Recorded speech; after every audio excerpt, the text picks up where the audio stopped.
The Lord be with you. And with your spirit. A reading from the Holy Gospel according to Saint Luke. Glory to you, O Lord.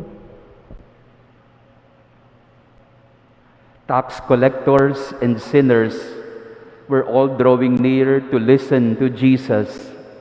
But the Pharisees and scribes began to complain, saying, "This man welcomes sinners and eats with them."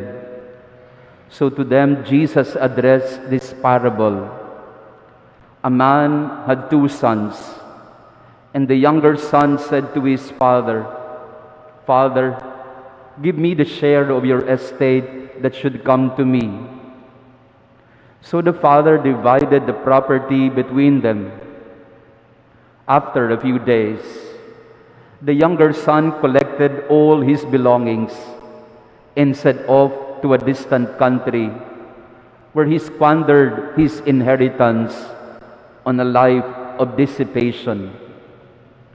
When he had freely spent everything, a severe famine struck the country, and he found himself in dire need. So he hired himself out to one of the local citizens, who sent him to his farm to tend the swine. And he longed to eat his fill of the pods on which the swine fed. But nobody gave him any. Coming to his senses, he thought, "How many of my father's hired workers have more than enough food to eat? But here am I, dying from hunger. I shall get up and go to my father, and I shall say to him, 'Father, I have sinned against heaven and against you. I no longer deserve to be called your son. Treat me as you would treat one of your hired workers.' So he got up and went back to his father. While he was still a long way off, his father caught sight of him and was filled with compassion. He ran to his son, embraced him, and kissed him. His son said to him, "Father, I have sinned against heaven and against you. I no longer deserve to be called your son." But his father ordered his servants, "Quickly, bring the finest robe and put it on him. Put a ring on his finger and sandals on his feet. Take the fattened calf and slaughter it. Then let us celebrate with a feast, because this son of mine was dead and has come to life again. He was lost and has been found." Then the celebration began. Now the older son had been out in the field, and on his way back, as he neared the house, he heard the sound of music and dancing.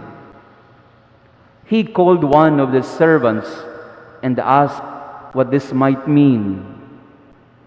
The servant said to him, "Your brother has returned, and your father has slaughtered the fattened calf, because he has him back safe and sound." He became angry, and when he refused to enter the house, his father came out and pleaded with him. He said to his father in reply, "Look, all these years I serve you, and not once did I disobey your orders. Yet you never gave me even a young goat to feast on with my friends. But when your son returns, who swallowed up your property with prostitutes, for him you slaughter the fattened calf?" He said to him, "My son, you are here with me always. Everything I have is yours. But now we must celebrate and rejoice because your brother was dead and has come to life again. He was lost and has been found."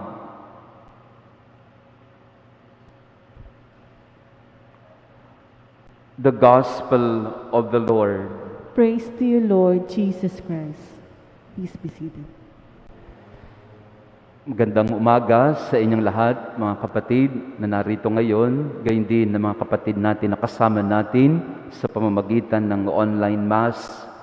Nagpapasalamat tayo sa Diyos sapagkat patuloy tayong pinapatnubayan, pinagkakaloob sa atin ang Kanyang awa at habag, ang Kanyang pagpapala kahit hindi tayo karapat-dapat.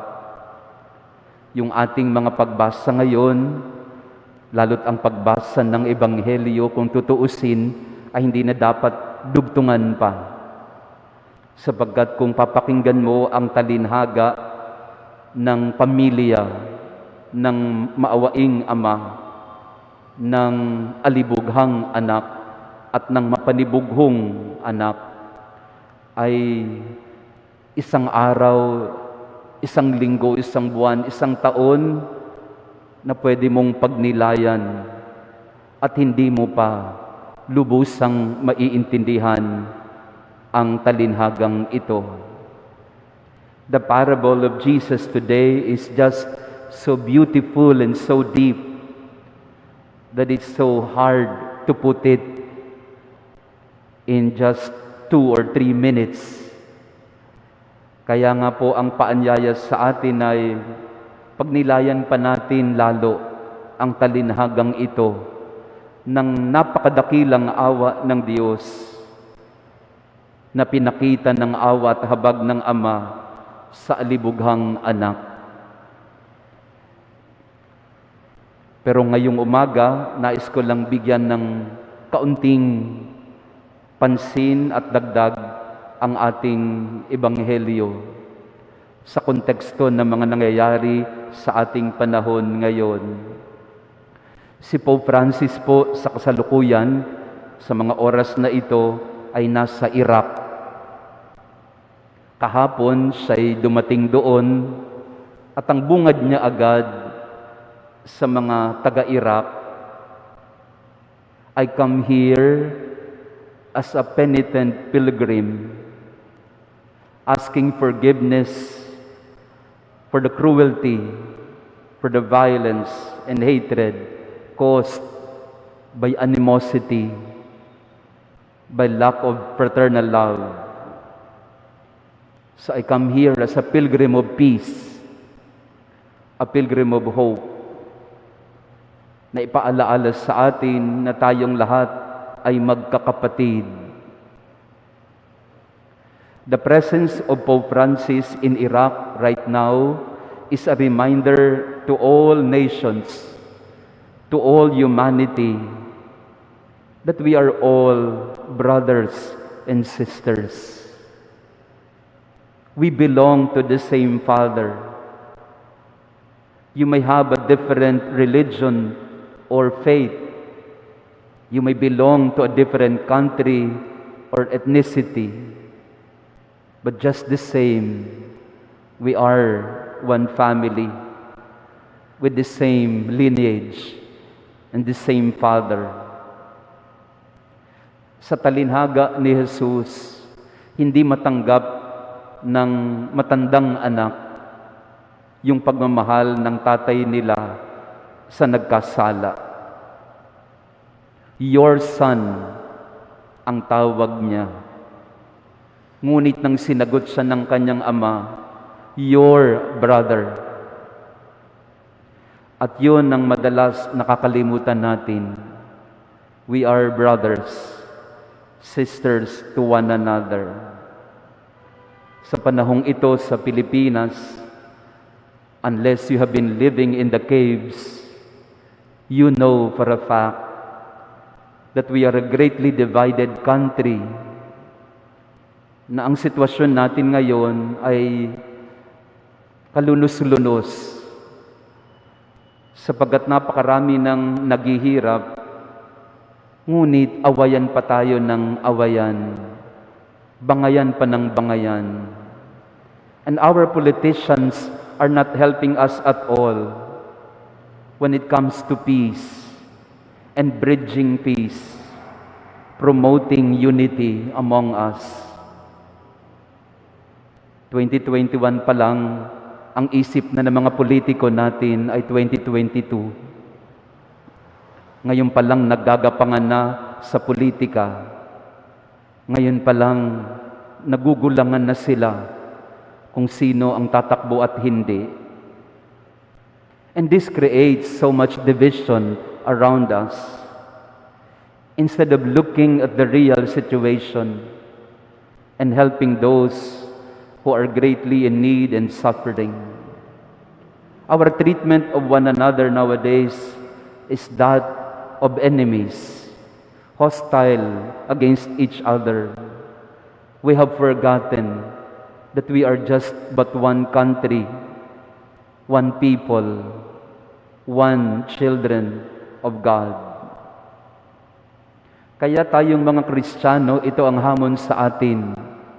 Yung mensahe ni Pope Francis ng kapayapaan.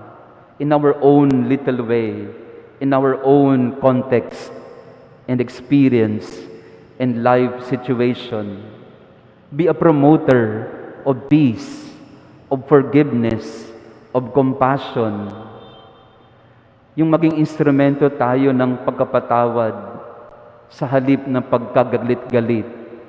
Ang maging instrumento tayo ng awa at habag sa munting kaparaanan, kahit tayo rin ang naghihirap. We become instruments of healing through our words, through our affirmation and acceptance of one another, through our humility in seeking forgiveness and giving one. Kaya sa misa natin ngayon, tularan natin ang mahabaging Ama. Ang kanyang awa at habag ay hindi niya pinagkakait sa kanyang anak. Sa bata at sa matandang anak, nandoon ang kanyang pag-unawa, pagtanggap, at pagpapatawad. At ito rin nawa ang mangyari at mamayani sa ating mga puso at pamilya.